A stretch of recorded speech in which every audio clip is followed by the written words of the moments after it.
நாடாளுமன்ற தேர்தலில் திராவிட முன்னேற்றக் கழகம் மிகப்பெரிய படுதோல்வி அடையும் என்று தற்பொழுது பிரசாந்த் கிஷோர் அவர்கள் கூறியுள்ளார். இவர் தேர்தலை துல்லியமாக கணிக்கக்கூடியவர், வல்லவராகவும் திகழ்ந்து வரக்கூடிய நிலையில் அனைத்து கட்சிகளும் இவரது பரிந்துரைக்கேற்பதான் தேர்தல் பிரச்சாரத்தையே மேற்கொள்வார்கள். இந்த நிலையில்தான் தமிழகத்தை பொறுத்தளவிற்கு திமுக ஆட்சி அமைந்தது. ஓபிஎஸ், இபிஎஸ் இவர்கள் மீது நம்பிக்கை இல்லாத காரணத்தினால் மட்டும்தான் அந்த ஆட்சி மாற்றம் ஏற்பட்டது என்றும் அது ஒரு விபத்து என்றும் தற்பொழுது திமுக ஆட்சி 2 ஆண்டுகளில் மிகப்பெரிய ஒரு தோல்வியை அடைந்துவிட்டது. கடந்த 4 ஆண்டுகால ஆட்சியை விட 1% கூட முழுமையாக பூர்த்தி செய்ய முடியாத ஆட்சிதான் இந்த திமுக ஆட்சி என்றும், நாடாளுமன்ற தேர்தலில் இதற்கு பிரதிபலிப்பை மக்கள் ஏற்படுத்துவார்கள். இது திமுகவிற்கு படுதோல்வியாகவும் அதிமுகவிற்கு மிகப்பெரிய ஒரு வெற்றி வாய்ப்பாகவும் தேடித்தரும்.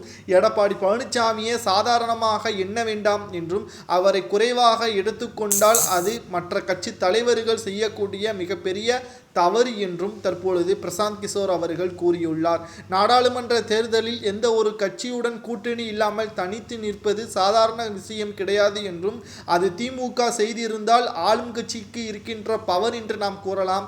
ஆனால் ஆளும் கட்சியே தற்பொழுது கூட்டணி வைத்து கொண்டுதான் செயல்படுகிறது. அதுவே எதிர்க்கட்சி தற்பொழுது தனித்து களத்தில் நிற்பதால் ஒட்டுமொத்த மக்களும் அதிமுகவை வரவேற்பார்கள். ஏனென்றால் கடந்த ஆட்சியில் மக்கள் துன்பங்களை நீக்கியது எடப்பாடி பழனிசாமி தான் என்றும், புரட்சி தலைவி ஜெயலலிதா அவர்கள் செய்த நல்ல காரியங்களை தொடர்ச்சியாக எடப்பாடி பழனிசாமியும் செய்து வந்தார். தற்பொழுது ஆட்சியில் இருக்கக்கூடிய திமுக எடப்பாடி பழனிசாமி செய்த திட்டங்கள் அனைத்தையும் தான் நிறைவேற்றி இருக்கிறாரே தவிர, புதிய திட்டங்களோ அவர் செய்த வாக்குறுதியோ முழுமையாக 100% 3 ஆண்டுகளில் நிறைவேற்றவில்லை என்று பிரசாந்த் கிஷோர் அவர்கள் கூறியுள்ளார். நாடாளுமன்ற தேர்தலில் 5% கூட வெற்றியடைவதற்கு வாய்ப்பில்லை என்று பிரசாந்த் கிஷோர் அவர்கள் கூறியது திமுகவிற்கு அதிர்ச்சியை ஏற்படுத்தி இருக்கிறது. இதை பற்றி உங்களது கருத்துக்களையும், பிரசாந்த் கிஷோர் அவர்கள் கூறுவது சரியா என்பதை உங்களது கருத்துக்களை கமெண்ட் வாயிலாக கூறுங்கள்.